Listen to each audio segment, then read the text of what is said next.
how good was the show Back at the Barnyard? Growing up, I really liked the Back at the Barnyard movie, where the father is like, "No, I won't back down." Yeah, that movie was really good, but I always felt like the movie and the show were two very different entities. They both played out in very different ways, the characters acted different, it was just a whole different arena. So today I'm going to be exploring two of the best episodes, two of the worst episodes, and two random episodes of Back at the Barnyard to discuss, was it a hidden gem? Was it awful? Was it good? Those are the questions that we're going to be answering today. And if you like content just like this, please make sure to like and subscribe. At 30k, I'm going to be cosplaying as Pops from Regular Show, doing the Milk Challenge, and going to a karaoke bar and singing Footloose. And if you want a place where you can talk about your favorite shows, movies, games, share your art, give me video ideas, whatever you really want, it's a great place to hang out. My Discord will be in the description. Now let's take a look at Back at the Barnyard.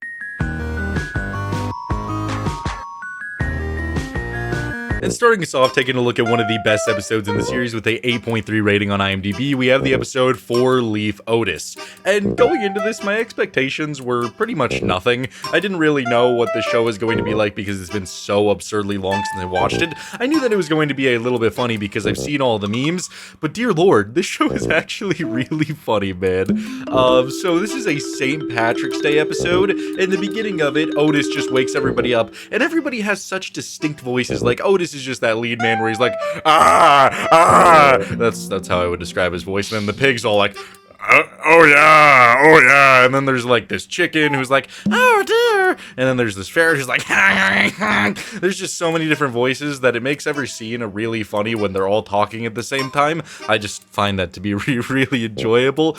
And so Otis is super excited because this is the time when the farmer harvests his potatoes and they get to live in luxury for 3 weeks, but they go outside and all the potatoes are gone. And it cuts to the farmer selling his potatoes from last year, and there's this one guy who's like, taters, taters. Creepy hillbilly in the front row.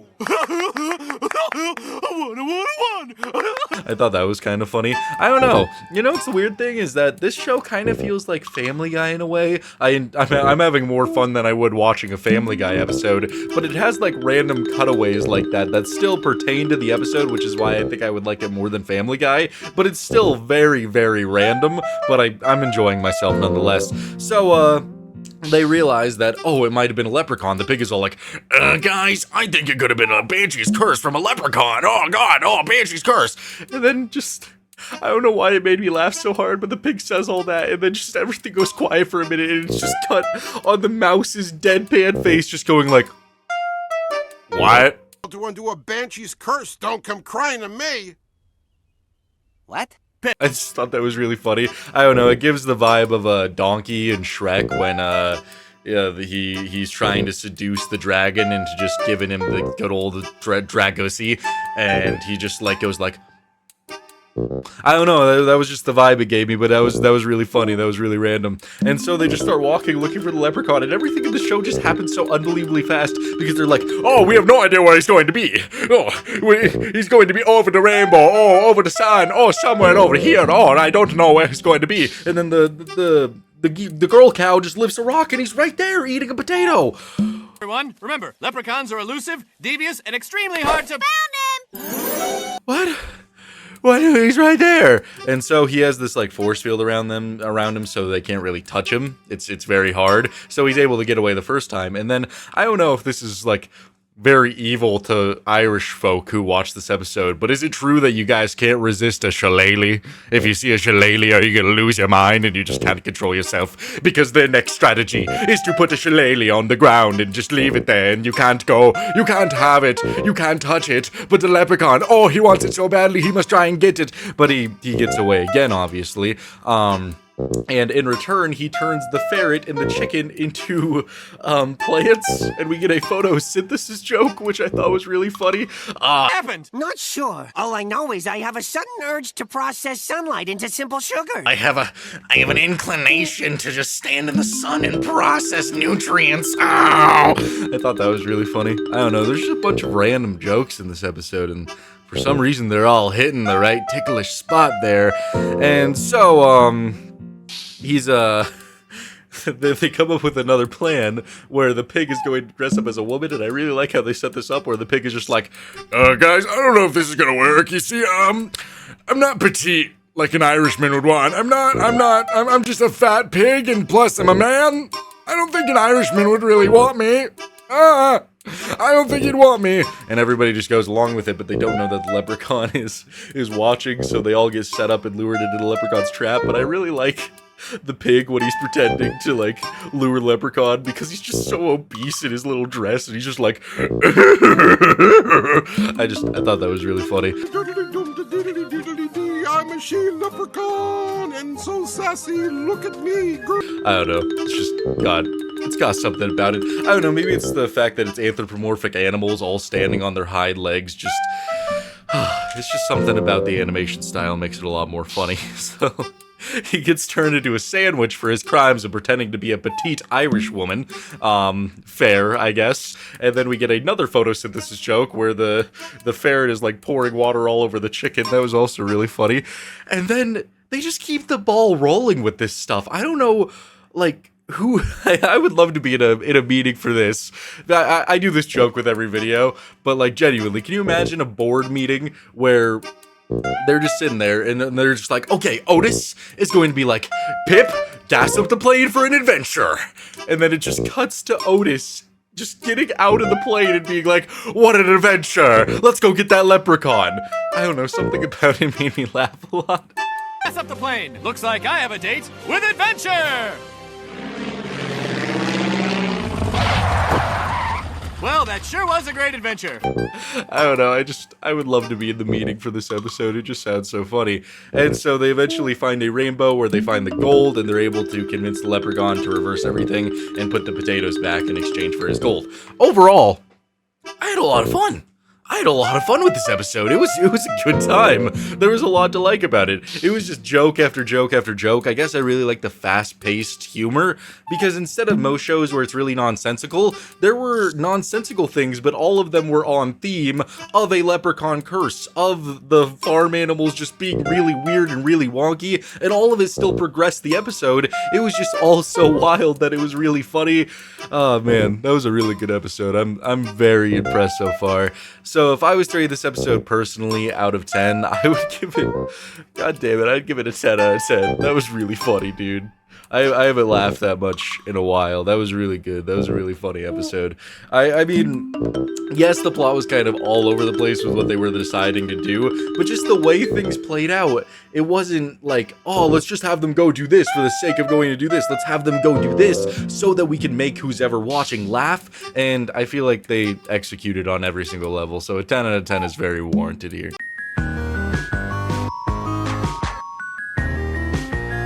The next best episode that we're going to be taking a look at with a 8.3 rating on IMDb is the episode Cow Cop. And this one definitely isn't even remotely as good as the first one. I felt like the main issue with it was building up to the joke way more than that first episode I watched. And when the joke finally hit, if it wasn't funny, it just kind of derailed the past 2 minutes of the episode that I was watching. And it was all relying on that one joke being funny. That's kind of my only problem with it. Other than that, it's a lot of fun. The episode opens with Otis just playing with a bunch of garbage. He wants to throw it away and they decide to put it in a cannon, and they're like, yeah, let's put it in the cannon, yes! And they put it in the cannon, launch it, and then it makes a cop who's driving by crash his car because he sees a mountain of sludge. He crashes his car, he gets out, he's like, it's alright guys, I'm all good, don't worry about it.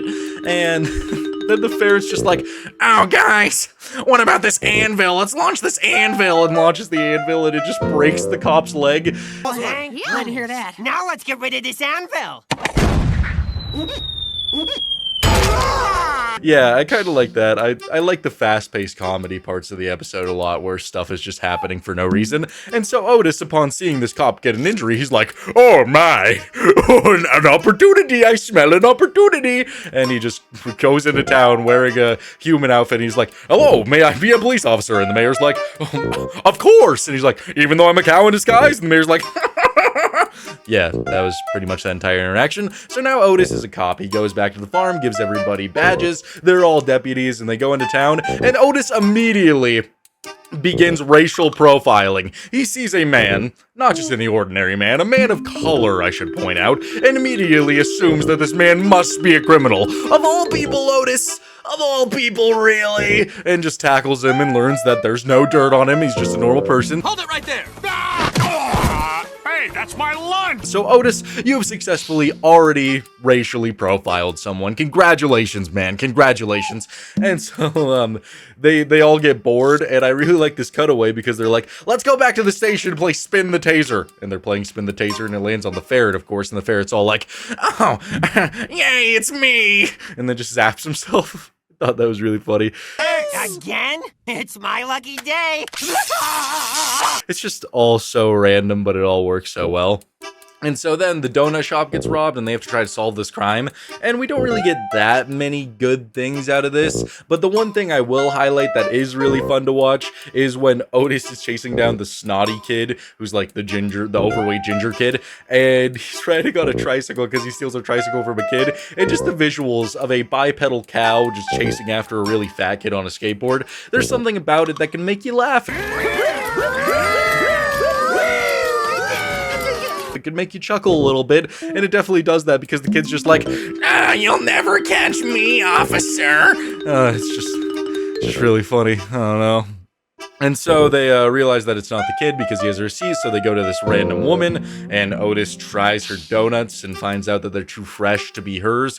Yeah, that was okay. They go to the farmer, and the farmer runs away, so they're like, oh, let's go and stake out the donut store! Let's go stake out the donut store! We'll catch him! We'll catch the perp! And a person walks in and just starts getting bombarded with donuts, and they find out that it was the pig. Because he was wearing a ski mask. Not very pigaful of him. Well, actually, kind of very pigaful of him. I don't know. Oh well, that's pretty much the entire episode. The cop comes back and arrests a plant. Yeah, I'm not gonna go into detail and explain that. Either way, a lot of really random stuff going on, but still a pretty decent episode. There was nothing really too wrong with it. Again, just some scenes just didn't flow very well. Like that scene where Otis goes to that lady, handcuffs her, and then tries her donuts, and that turned out to be too hot. That was like a minute and a half, maybe 2 minutes of the entire episode, and it all led up to the part where Otis tries her donuts and is like, oh, it's so hot! And it just wasn't that funny, so I felt like that part of the episode was kind of wasted. I felt like in the St. Patrick episode, every single minute was filled with either a joke or a progression of the story. This one just kind of hangs a little bit, and I'm not saying that everything needs to be funny. It's just when you're wasting 2 minutes and it's just not that great, it's just boring, especially in a show like this where it kind of feels like they're constantly trying to make you laugh, and then I have to waste like 2 to 3 minutes of an episode just being like, it's just kind of whatever. So I'm not really going to put that too much against it. If I was to rate it 1 out of 10, I would probably give it a solid 7. It still does flow decently well. The plot's there. There's a couple of jokes that made me laugh. There's nothing too bad about it. I just think there's some void space in there that definitely could have been improved personally. Either way, still a very decent episode.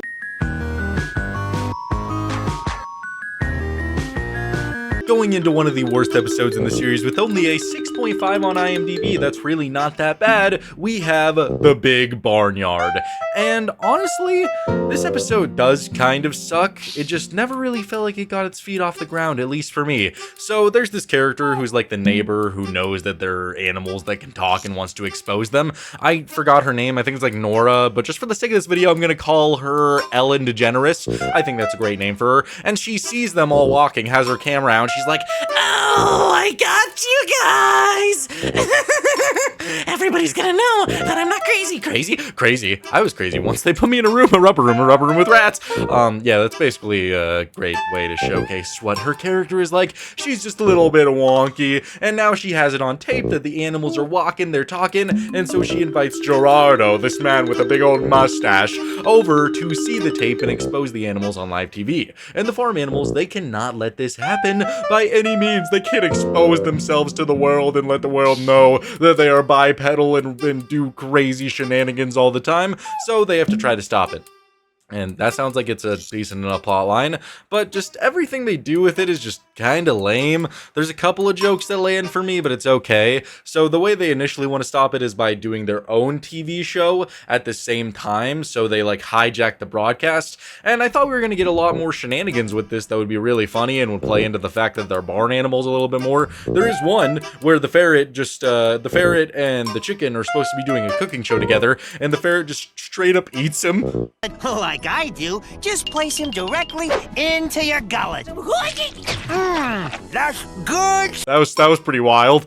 But that was pretty much it. That's all we got for the TV show part for them, which kind of felt lackluster to me. And then they just cut it off, and then they just start doing their typical disguise thing. So I was just like, oh, we're already back to the disguises, and none of it's really that funny. The pig is all like, Oh, I'm a repairman. Look at my ass crack. I'm a repairman. I'm a big old fat piggy. and tries to take the tape, but they tranquilize him. That was an okay scene. And then Otis shows up and is all like, oh, I'm a broadcaster. Oh, I'm a broadcasting cow. Oh, gosh. Oh, yeah. Oh, look at me. And then he gets tased, which I thought was really funny. This just in! I'm in horrible pain! And then they end up putting in the wrong tape, which is just a tape of Ellen DeGeneres just doing a dance, just like, like a workout dance. And that's the end of the episode, pretty much. They take the actual tape and the cow in the barnyard is saved. It just felt like it never really went off the ground. Like, while I was watching it, I wasn't really paying attention to the time, and 11 minutes had went by, and I was like, huh, that really felt like it still had like 6 minutes left. I was really waiting for a grand finale, for something awe-inspiring to happen, but it just never really got there. For a show like this, I was expecting a lot more shenanigans to not have them see that tape, but it only really like 3 things happen, and none of it happens very fast. It's all really slow that I genuinely did not know when the episode was going to end, because I thought it was going to go on way longer. So if I was to rate this episode 1 out of 10, I'd probably give it like a 4. I honestly think the fact that it just doesn't really feel like it has a climax really holds it back. There's genuinely no moment where I'm like, yeah, get that tape back from Ellen. Get the tape back from Ellen right now, Mr. Cow. There was never a single moment like that, and I was just like, that was extremely underwhelming, and that really holds it back from being a decent episode. Going into one of the worst episodes with a 6.5 rating on IMDb, we have Dead Cow Walking, and in this episode, the veterinarian is coming, oh lord! And of course, you know, with most vet checks with a big ol' animal, I actually have no idea if I'm correct on this, but you hear Otis getting checked and he starts going, moo!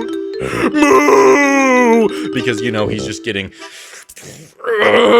yeah, he's just getting it all the way stuck up in there, so he's struggling a lot. And you know what I realized while I was watching this episode? Why does Otis have udders? Why does he have udders? He's a man. Man cow. Man cows don't have udders. And if he is getting milked by the farmer, is it even milk, or is it... I shouldn't really dig into these things. I shouldn't dig into these things. I should just accept it. But it's just a bit wonky to see, you know?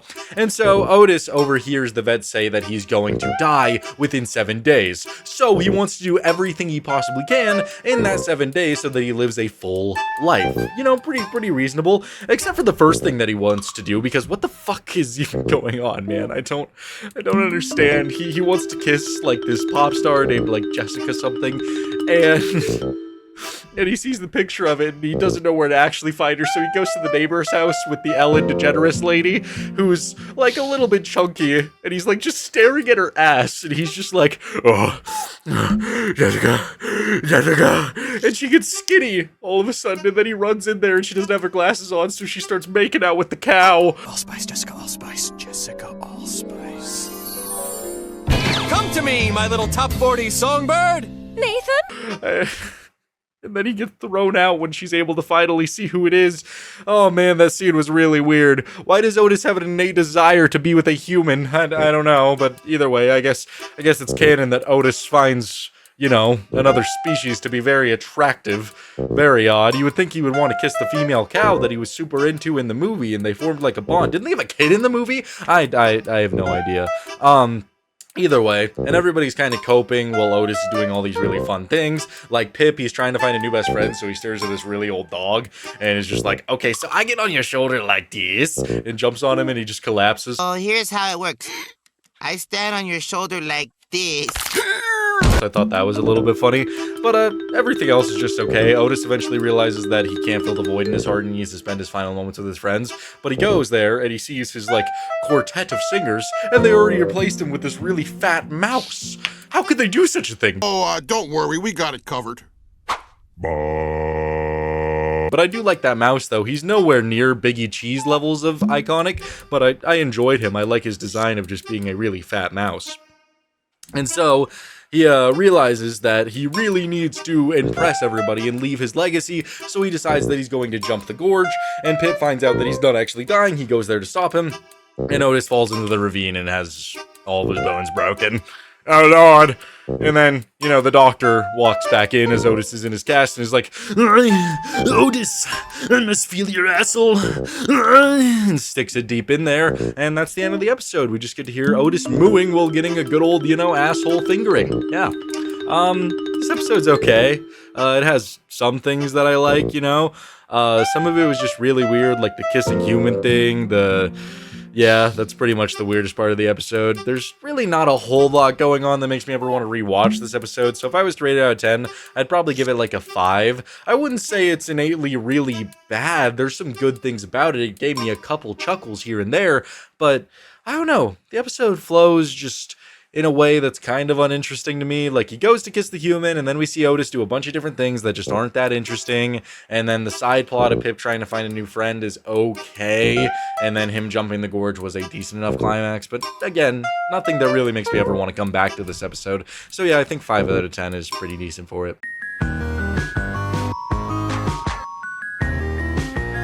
Heading over to the random category with a 7.3 on IMDb, we have Saving Mrs. Beatty. I now know her name is Mrs. Beatty, but I feel like it's more on brand to call her Ellen DeGeneres. I'm gonna keep rolling with that. So they're in Ellen's car, and they're trying to teach the girl cow how to drive, and that's not going very well, obviously. And Miss Ellen DeGeneres shows up, and she's all like, "Oh, I'm going to drive my car now, oh lord." And so they all are hiding in the back seat, and she goes to take a little sneeze, chew, and the ferret's all like, "Bless you," and hands her a tissue, so she now sees the talking animals, tweaks out, and crashes the car. No, not me, the road!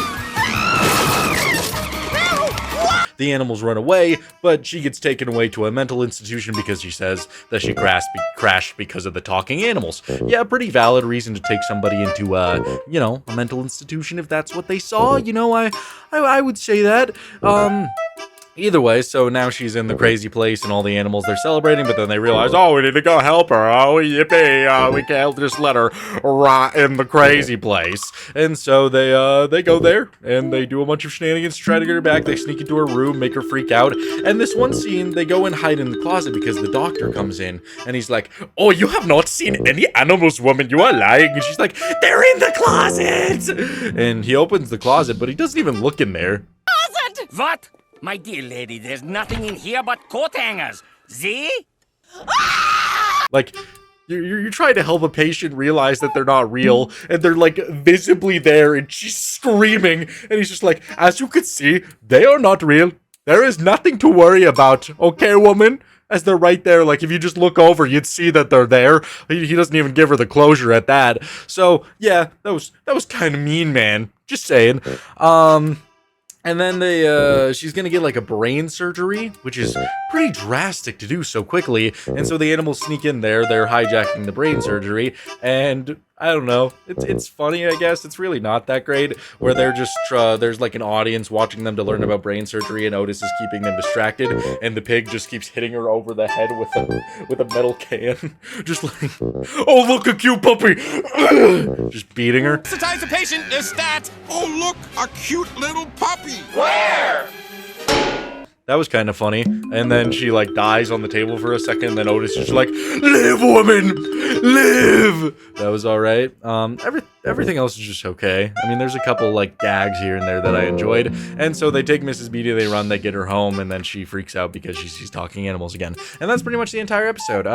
It's definitely okay. You know, there's a couple of things that I like about it, but overall, the majority of the scenes were just kind of boring to me. Wasn't a whole lot to enjoy while they were doing all their shenanigans. It was just kind of boring. I don't know how else to describe it. Like, it felt like everything was building up to something a little bit more exciting, and then the big finale is just the poor woman, poor Ellen, just getting beat with a can over and over again.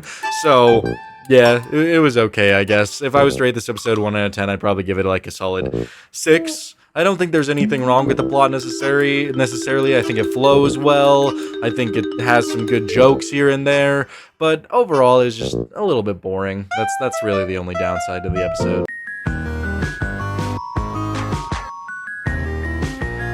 The final episode we're going to be taking a look at with a 7.3 on IMDb is the episode The Farmer Takes a Woman. And all the barn animals, they're having a little dance off, you know, a little jig, and Otis says something that I hope nobody has ever said to a woman in real life. Don't stop shaking till there's butter in there. Oh, man.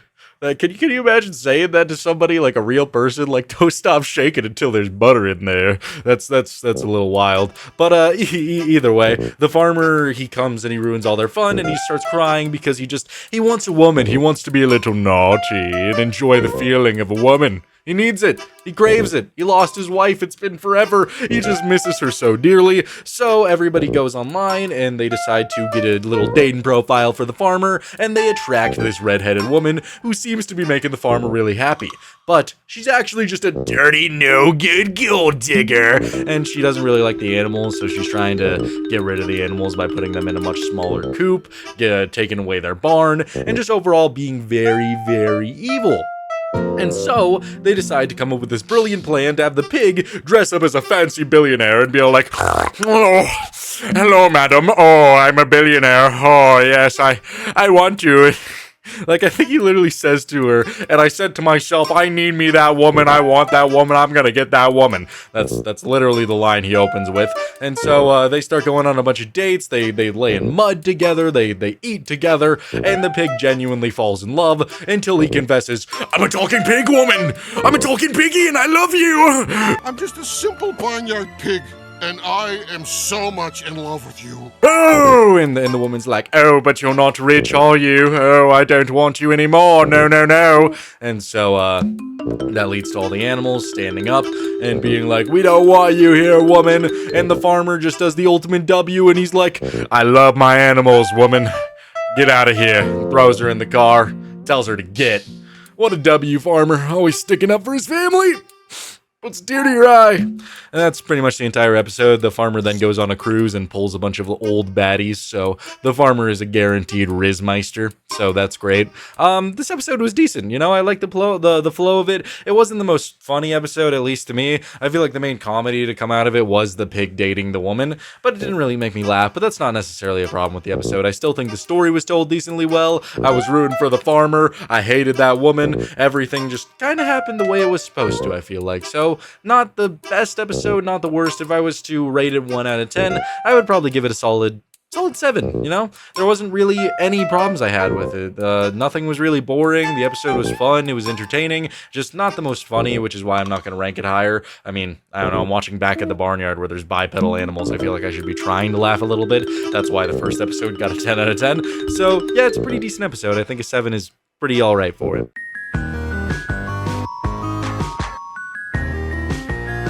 So is Back at the Barnyard actually good? I'm gonna go ahead and say yeah. There were a lot of really hilarious moments throughout all 6 of these episodes, moments that got a good chuckle out of me, and the majority of the time, the plots worked. Getting to see bipedal animals just go around doing human things is really funny, so the concept is there. The episode plot lines are always very different from each other, which I enjoy, and I feel like when they're really trying, the comedy will always land, and the majority of it seems pretty consistent. It goes from 8.2 being the highest to 6.5 being the lowest rated, so I feel like all the episodes are pretty consistent. So I feel like if you went and watched Back at the Barnyard, if you have a love for cows, chickens, or pigs, or whatever might be tickling your fancy, I feel like you'd have a good time. So yeah, I'll definitely be revisiting Back at the Barnyard in the future. Maybe I'll even cover the movie sometime. Thank you guys so much for watching. I'll see you guys in the next one.